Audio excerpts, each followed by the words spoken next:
So yeah, it's been my mission to kind of push that thing forward to the point where, an entire grade level, whether it be third through fifth or seventh through eighth, can kind of come and see that field trip.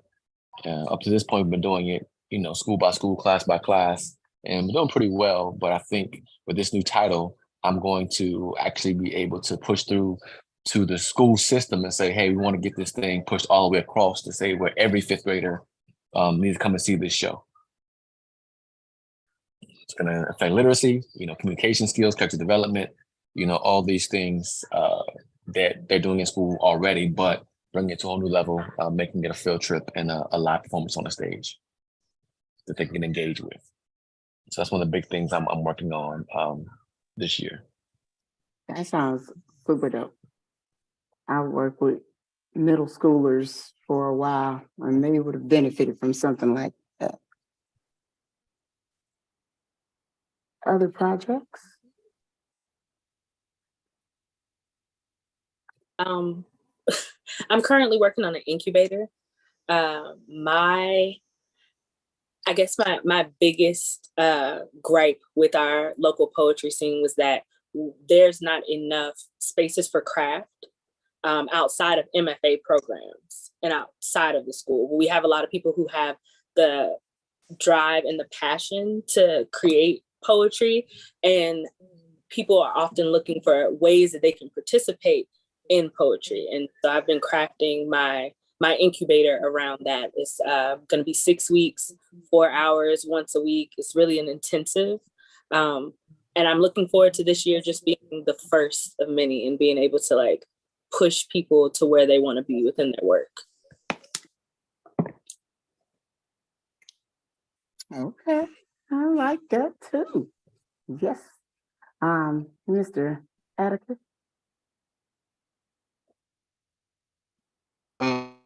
Yes, I'm looking at starting a program where we gather the rare words that a lot of local businesses use. My aim is to get to connect community and local business through art. So I want to go into these businesses and find the words they only use in those buildings or around that craft, gather those up and, see what we come up with. Could be like a video collage. It could end up being take these words, toss it to another poet or a songwriter and just come up with, these crazy pieces. And I got the idea from, I actually went to an old school cobbler, man. You know what a cobbler is? The people that actually fix shoes and boots and all that stuff. And there was a cobbler off of Kingston Pike. And, me, we get talking and the dude shows me all this crazy old school equipment, things I've never seen. I already do printing. Been in printing for years, but I've never seen this stuff. And he was just rapping off these words. I was like, what is this, man? It sounded like he was speaking Latin. And so I was like, yeah, we got to gather these words. So that's one of the ideas I got. Okay. I like that. Crafting words together. It's amazing. Yeah. Okay, all right. Any other projects you guys want to share? I know that Kaniki and Terry, you all are not actually in office, but if you want to share your project, we want to hear about it. Sure. So my project is called How to Poet. It hasn't gone away. I went a little bit over my time. I was one of the fellows for 2022 for the Academy of American Poets. Yay, give it up for people who give poets money to do things fantastic and great. So you deserve that. Yes, it's great. So the project is called How to Poet because people, as poets, I know that you're always asked questions on how do you publish? How do you book shows? What do I put on my press kit? What's an artist resume? How do I do that? That type of thing. So I wanted to create something for artists to show them how to do it. Hence the word How to Poet. So I've done a lot of things in person. I have an event coming up on July the 6th in Alexandria, Virginia. It's called Authors and Appetizers. So you get a panel and you get to talk to authors and find out not just from me, but what they did to market. How did they publish their work? Yes, girl. And then so that's what I'm definitely working on, and I'm gonna definitely bring it back to online so that people from everywhere can get it, not just my local people. So I started off doing it online, so I'm gonna bring it back online in the fall. So you guys look for that. Yay! I love that, especially with this group, because we're always looking for ways to share information, right, and grow and get better. Yeah, and I think the biggest one that I had was telling artists what they can claim on their taxes as artists. That was the biggest one that I had, right? So yeah, I'm definitely gonna bring that back again. Yeah, we need to talk about that. Because your girl needs to claim some extra stuff. All righty. All right. Next question. So, Asia and Black and Josephus, I am interested in knowing, where did you get your start in poetry? Talking about like the very beginning, like your first poem that you ever wrote type of start? Or you mean like spoken word? That's what I want to know. I want to get to the good. Oh man. So I think part of the reason why I'm so intricate in the school system and using that as a platform is because, I think that was my first introduction to poetry, was at school. And I love the Maya Angelos and the Frosts and the stuff we had to read in school, but I couldn't identify with it. Like, it was difficult to see myself in that. They didn't talk like me. They didn't look like me. It was some great stuff. We know it's the classics, but I had no introduction to spoken word, anything that sounded or represented who I was, in that moment, the growth of where I was going. And so when I started writing, I had no idea I was writing poetry because I was just expressing myself. And it was a teacher that, told me, hey, this is a great poem. And I was like, this is a poem? It didn't look like Maya, didn't look like, the Raven, didn't sound like that kind of stuff. So I had no idea that's what I was doing. I think back in the day, and so to identify with that and it be a part of who I was amazing to me, to make that kind of connection, in high school. And so I just kind of kept writing and kept pursuing that craft, and got to the point where I performed, I think, in my high school for Multicultural Day, and I think my first page was at a church. Somebody asked me, how much I charged to perform at their church. And I was like, you want to pay me to do a poem? And again, I was amazed that was even a thing that happened. I had no idea. There was nobody, there was no Kaniki about how to poem, how to be a poet. I mean, I just fell into it. And so often, I think as Black people, we do something, we figure out how to make it, with it after the fact. And so one of my big things I tell people is, find something that you would do for free. And then the key is doing it so well that people actually want to pay you for it. And that's kind of how I got started in poetry and then into the spoken word. Love that. Find something you would do for free and then get paid to do it. Yeah, that's hot. That's the fun part. For me, it started off with a love for hip hop. I used to was walking up and down the street, man, between middle school, high school, me and one of my childhood friends, Aaron, and Frank Brown. Every now and then we would walk around and like just recite our favorite rhymes, and then got to where I just couldn't stop doing it. I was find myself freestyling to myself, just really love the cadence and the intelligence that I would hear from projects like Lyricist Lounge and some of the stuff that Raucus was putting out, and getting into Redman and Method Man and eventually MF Doom. Like, it's just addicted to wordplay. Huge Biggie fan. But anyway, got to college and got introduced to my first open mic in college. It was a little little 1-bedroom house, man. Some young couple had gutted out the living room and made a stage for us. And it was called The Cypher. And that was cool. First time getting to open mic. But then it wasn't until I got with Carpetbag Theater. In Carpetbag Theater, I was just really just trying to pay for college, man. You know, had a little work study program, and they had Carpetbag Theater was one option, so I picked it. That I did. They introduced me to alternate routes and all this other stuff. But one day they took me to the Highlander Research Center, and this young lady gets up, man. This average white girl gets up, and she just starts doing this thing, and it wasn't rap, and it wasn't poetry like I heard. It was the first time really hearing slam, right? And then, you know, hey, Ray, you was there when I finally stumbled across the Knoxville Poetry Slam scene. I think by that time it was at Barley's, and it was over after that. Once I heard slam poets really going in, like really ripping the mic and like, you know, talking about a plethora of topics and really getting the, I don't know, this is just a beautiful art of conversation that got into it. I was hooked ever since then. Like it's been slam for me all day.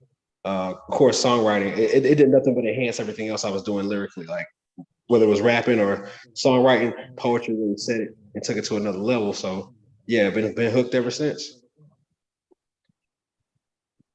Count yourself a drug. Oh yeah, it was addictive, real addictive.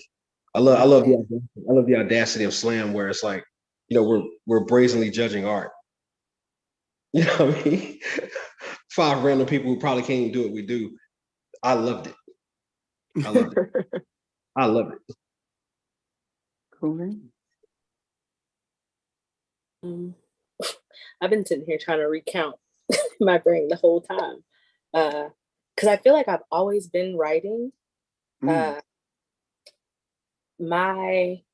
got burned when I was 15 months over like the left portion of my body. And I had to learn how to walk and talk all over again after learning how to walk and talk. And I didn't want to talk. So my mom started like introducing me to words and introducing me to like written word very young. I think I was like 2 or 3. So I knew how to write and express myself from there, but I didn't really think anything of it. And I started getting into music. And my mom gave me TLC's Crazy Sexy Cool. And I remember hearing the album and being like, I want to sing, like I want to do this thing, but I don't have the best voice. So I was trying to figure out like, how can I do this with words without really singing? Like, how can I use words and my voice together? And I want to say it was like around 2nd or 3rd grade, we had a like project about poetry. And I was like, okay, like, I think I can do this because I know I can write songs. Let's see what happens with poetry. And my teacher ended up really liking it and asking me to read it at like the school ceremony. And I was like, oh, okay. So like, this is something. And I remember telling my family, like, I think I could be a poet. And my grandparents are old school. So they'd be like, yeah, we're going to be Maya Angelou. That's what we're going for. That's the life path here. So they started pushing me to do anything that had to do with writing. So I was always writing, like novels and plays, and they really pushed me. My mom and my grandparents really pushed me to just get sharp with my pen. And when I was around 10, my mom, we can talk about it now because I'm old enough, but she snuck me into a Jill Scott concert because I was tall. And she was like, oh, she's 15. She's 15. It's fine. They gave me that big t-shirt that says you can't drink, you know. But I sat at that bar and I watched Jill Scott and I was like, that's it. Like, this is what we're doing. Bump all that other stuff. This is what we're doing. And from there, it just kind of, it's like no matter where I went, I always came back to that. Like I went to school for film, and even in those films, my scripts always started as poems. Like poetry just followed me. And I tried a lot of different like life options. Outside of being a poet, I would like perform at open mics and stuff around here and, you know, get paid every now and then, but it wasn't really something I was focused on until last year, really. And I quit my job and I was like, I'm going to give my all to this writing and see where it takes me. And then I got Poet Laureate in December. It just felt like I was coming back where I was supposed to be. Like I knew I was always supposed to go on this path, and I was really trying to rebel, but poetry is the thing that I can't run from. Ooh, Ooh, can't run from it. and that's that piece. And that's that piece. Yeah, and that's that piece. That Yeah. piece. Okay. Well, let's hear some more poems. I love it. I love it. Let's start with you, Black. All right, all right. Let's go.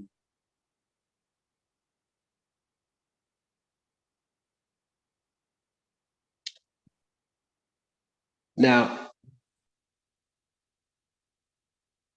I ain't never walked on water, but I've danced over whiskey with a gypsy in the misty Appalachian skies. I've seen 1,000 fireflies swim synchronized and met a blind man with patient eyes who told me to take my time. Through this maze in the mind, a labyrinth stitched up with faded signs, reflecting all the lessons we ain't paid no mind. So yeah, if you're used to guessing, you's a grade behind. And failing fast, facial recognition and identity flash. Back to the future where the king ain't cash, but whoever got the water for the shower and bath.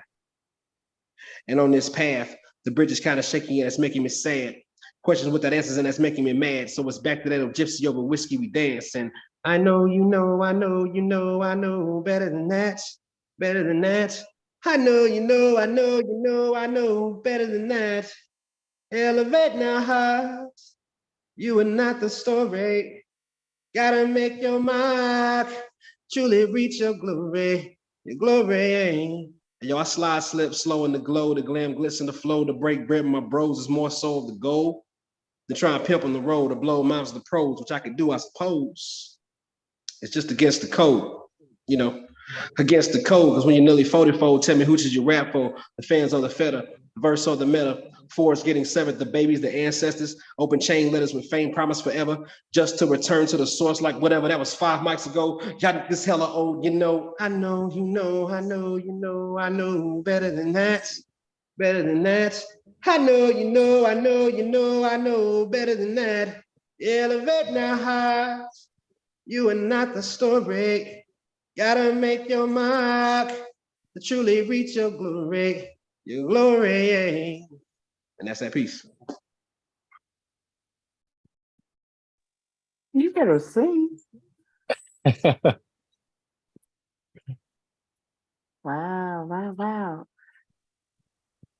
I love the kind of jazziness of how you put the hip hop and music together. So, Yeah. Yeah, they one and the same with me. One and the same. All right. Let's go. Joe Stevens. All right, all right. So I recently had a son, Josephus Amir Thompson IV. Hey, congratulations. Thank you, thank you, thank you. And then there was this weight, man. I couldn't figure out what it was, why I was not, over the moon. He's my second, so I had a daughter first. And so, as most artists, we try to put it onto paper and try to figure out what's going on. So our form of therapy. And when I put pen to paper, this is what I came up with. Dear son, they're going to try to kill you. I mean, what I mean to say is, dear son, this world is so, dear son, your mother and I are so excited and terrified bringing to this world. They killed Keenan last week, pays him since life phased out, and all he wanted was help. You see, you're Black. They will always see that first, then male, then threat. Not sure if human or someone ever entered their mind, but know that you are mine. And I love you. I want to tell you that you come from Wakanda. The vibranium runs in your DNA, but either those things are true or real, but either way, you will become a superhero. And not by choice, but over time, survive, learn to wear masks, and allow truth to shine through your chest like a beacon of hope, dear son.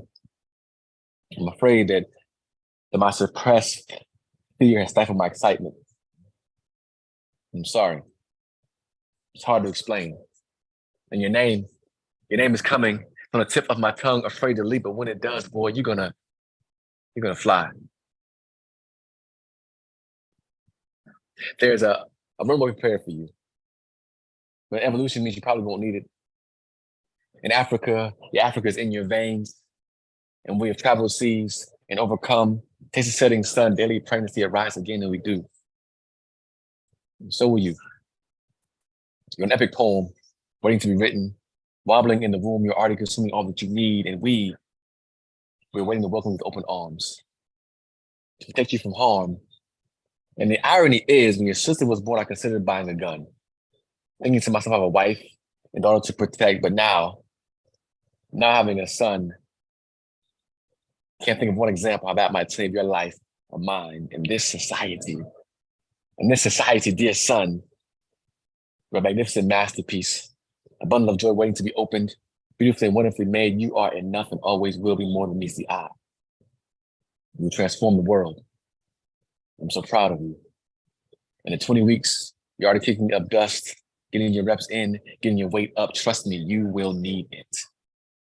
And I will teach you the rain, motel balconies, and Autobahn ballrooms, and African uprisings, and vast kingdoms of created culture and knowledge. Dear son, you're a miracle. A rising manifestation of love and peace and joy, of purpose and power and persistence. You are patience personified in God's grace. You are a greeting, a morning sunrise, a reminder of revolution, birth from the sheer real necessity. You are needed. We anxiously await your arrival. Love, Dad. That was fire. Wow, Fire. that was beautiful. That was fire. Appreciate it. I understand. It took me 11 years to write a poem about my son. He had been here for a while. I had kept starting the poem and it just never felt right. So kudos to you for getting that out. And congratulations on your baby boy. Thank you. Yeah.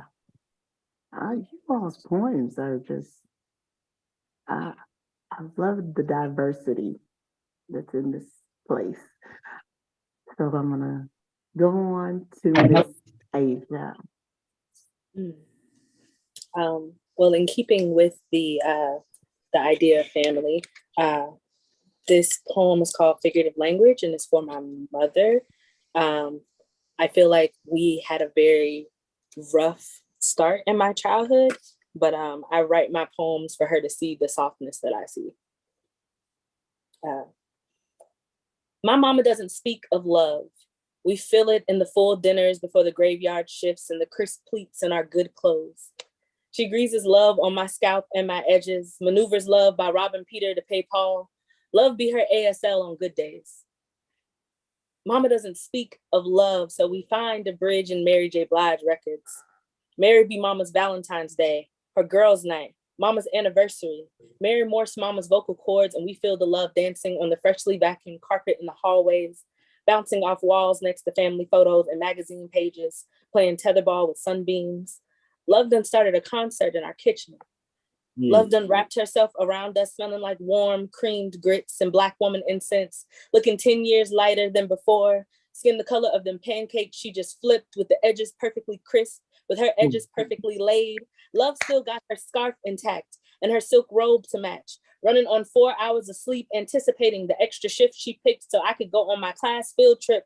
Love sits my plate in front of me with a forehead kiss and a song about heartbreak falling from her lips. And I know what love is without ever uttering her name, because I know her face and her voice. And when she sings to me, I never have to wonder. I always ask for an encore. I always know she's prepared. That's fire. Nice. That's fire. That's fire. Wow, well a tribute. Come on. Oh God. See the image I can No see wonder it. y'all are the poet laureates of your city. That's good stuff. All righty. So I always like to give opportunity for poets to talk about the space between the spoken word and the written word. And so I find that sometimes some of us are more comfortable speaking our words rather than writing or publishing. How do you all feel about that space? Publishing your poems, or is it better just to hear them?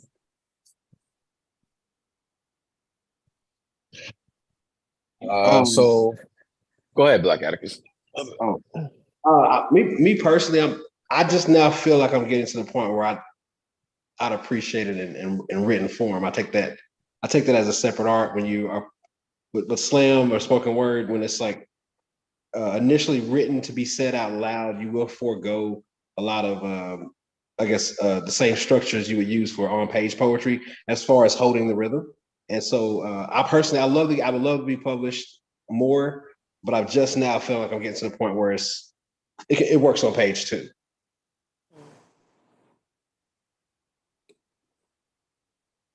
If that answered the question. Yeah, it does. Okay. Do you feel that the publishing qualifies the writer?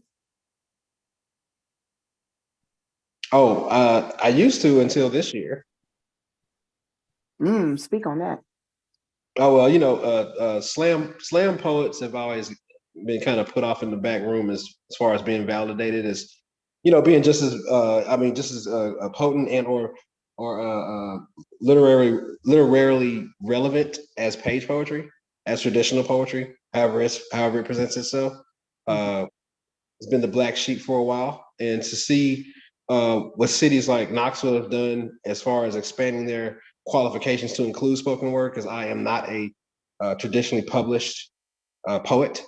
The most I have published would be my songwriting, but not the actual poetry. So this is cool. I'm glad to know that it's starting to get the recognition, not just in Knoxville, but nationwide. It's starting to be recognized as a viable art form, thanks to a lot of dynamic slam artists, especially in particular Ed Mabry, Blues, John Good being recognized. I mean, these guys have gone on to NPN and national networks and stuff like that. So I'm loving that spoken words being recognized.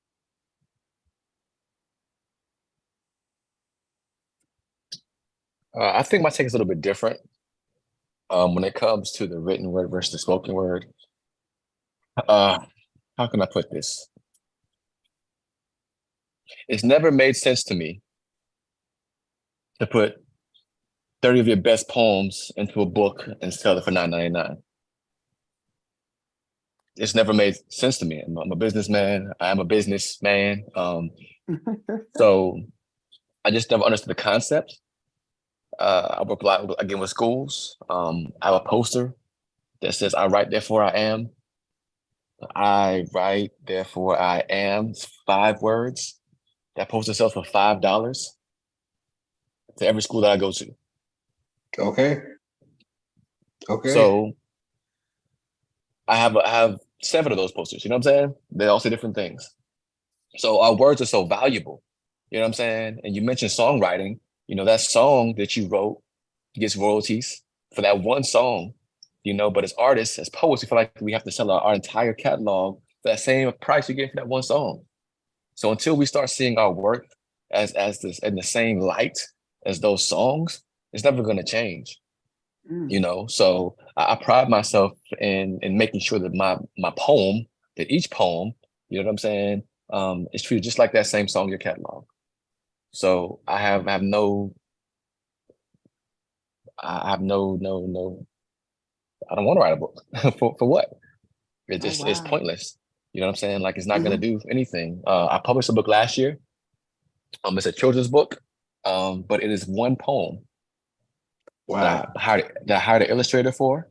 Come on. And that book sells for $13. But it's one poem that I spent some money paying an illustrator for. But again, how can we get paid over and over and over for our work? The same way that a book would be. And it's not until we start seeing the power of what we hold. And so I'll close with that poem when we finish this. That'll be my third piece, but it's a poem I've been doing forever, right? But it is now a book, it is a song, and I'm getting paid 3, 4, 5, 6 times off of that one poem versus pimping myself out, putting 100 of my poems into an anthology book that I can only sell for $20. Like, it doesn't make any sense to me, so I've never done it, nor do I want to. Let's go. Let's go. All right. I love that take on that. Like that. Yeah. It's one long poem. That's it. I have to give you one poem. You know, you're not the only. I'm trying to think. I have a book here. A lot of poets have started doing illustrated books, just one poem, or turning poetry into a novel, that type of thing, and not just listing out all of their work. So I appreciate that take on it. Yeah. I mean, that's what it's been done forever. But is that the best way?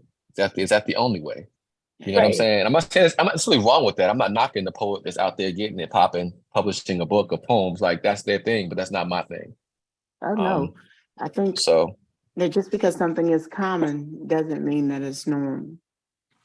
And I feel like I fall somewhere in between both of you. Like, I self-published a book years ago, and everybody keeps asking me when is another one, and I'm like, do you have this one?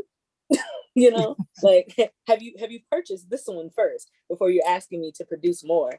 And to be quite honest, I put that book out because my friends told me they were going to stop booking me for things if I didn't have something to sell. So I was like, okay, we'll put together a chapbook. Like, you know, it's tiny, but it gets done what needs to be done. But for me personally, when it comes to like page versus voice, I feel like my poems are meant to be heard.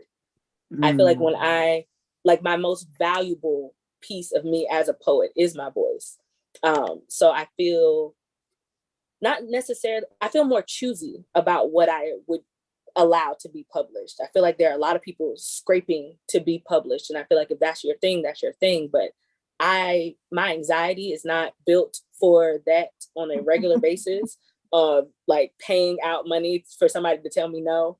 I'm not good at that. I'm a Scorpio. I'm not really good at being told no. So, you know, I'm not gonna put myself in that situation over and over again. But what I do enjoy is anthologies. And I will constantly I will send my best 1 or 3 pieces to an anthology for acceptance, because I feel like for me, that's building community. Like, it's not me by myself worrying about like trying to push and sell this thing. It's a collective of people coming together with a common or uncommon theme, but something we're coming together to produce this piece of art. So it's like, to me, putting out a play or putting out an album where you're collaborating with people, and I enjoy that. So I just feel like, I don't know, when it comes to writing or page, I'm gonna do what I enjoy in this realm.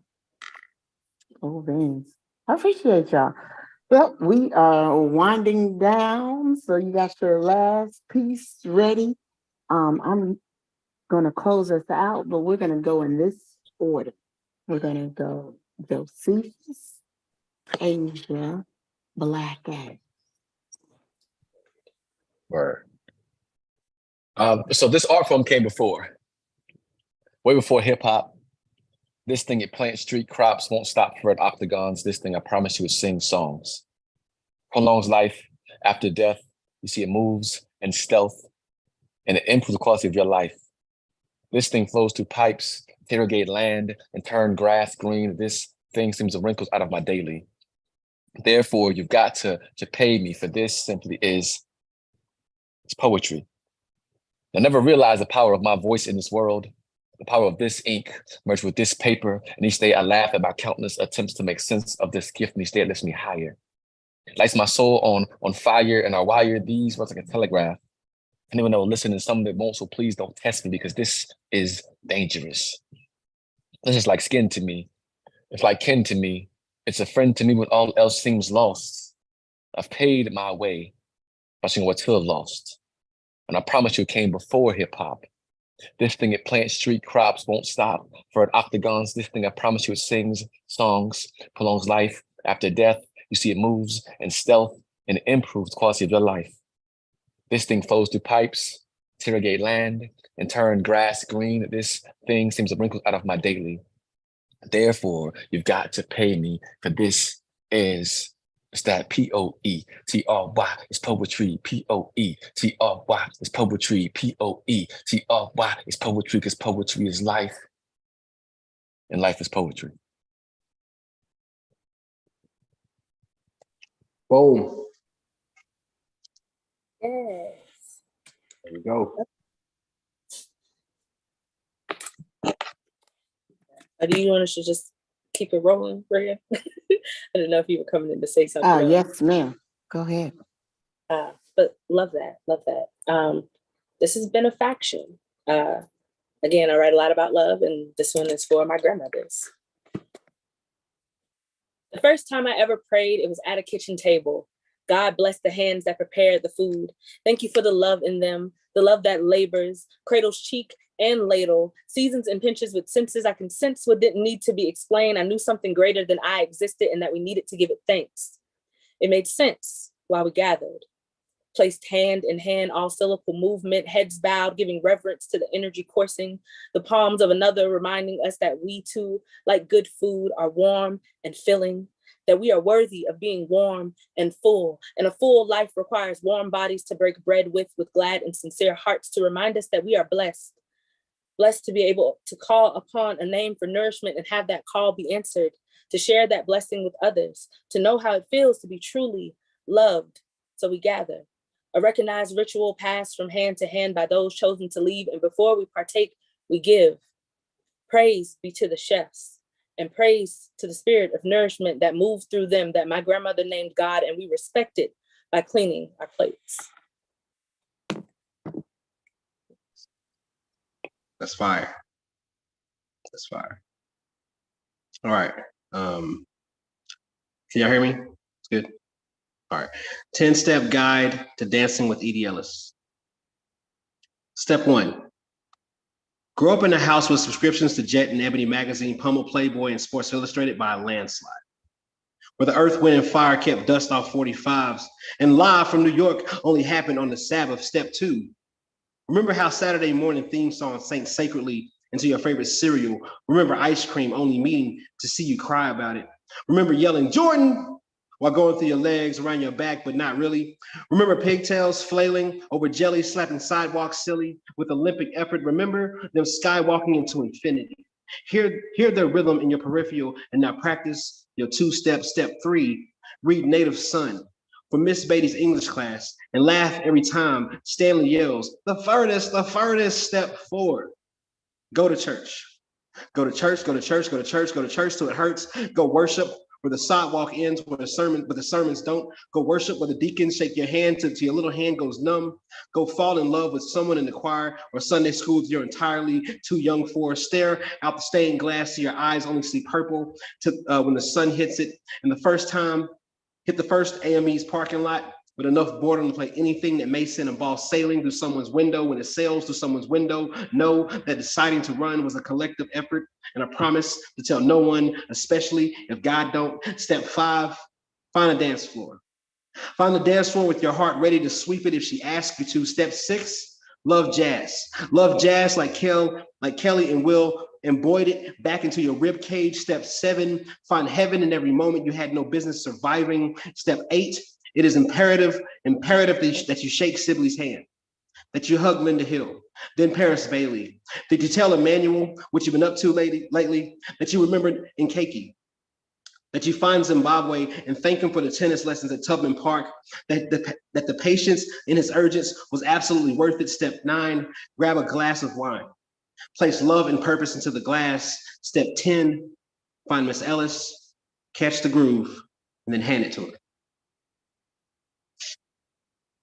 That's that one. I love it. Oh, man, you all are amazing. Thank you so very much for sharing some time with me. Hey, I just wanted to Let y'all see my face one real quick. Thank everybody for tuning in, watching. Please make sure you follow these amazing poets and support all of their work. And we will be back for the first Sunday in August. I am the poet laureate emerita of the city of Knoxville. My name is Rhea Carmen. I go by Rhea Sunshine. And if you ever want to know what's up, ask your Black poet laureate. See ya.